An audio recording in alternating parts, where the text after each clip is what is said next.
Hello বন্ধুরা, আজকে সকাল সকাল চলে গেছিলাম দক্ষিণেশ্বরের মন্দিরে।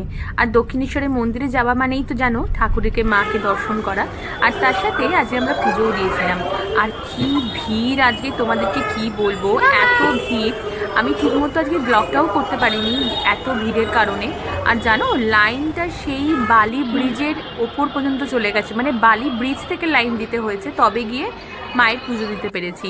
আর এখানেও প্রচণ্ড ভিড় ছিল। জুতো রাখার কাউন্টারগুলো দেখো, ডান দিকে এখানে জুতো ব্যাগেজ কাউন্টারগুলো রয়েছে। তারপর আমরা এখান থেকে ডালা কিনে নিয়ে তারপর মায়ের মন্দিরে প্রায় 2.5 ঘন্টা লাইন দিয়ে আজকে আমরা মাকে পুজো দিতে পেরেছি। তারপর এতক্ষণ লাইনে দাঁড়ানোর পর যখন পুজো দিলাম, যখন মায়ের মুখটা দেখতে পেলাম না, তখন মনে হয় অতক্ষণ লাইনে দাঁড়ানো আমার সার্থক। খুব ভালো লেগেছে আজকের দিনটা। আর মেয়েকে নিয়ে গেছিলাম, ওর একটু কষ্ট হয়েছে কারণ যেহেতু অনেকটা ভিড় ছিল। আর যাই হোক, এইভাবেই কেটে গেল আজকের দিনটা ঠাকুরকে পুজো দিয়ে।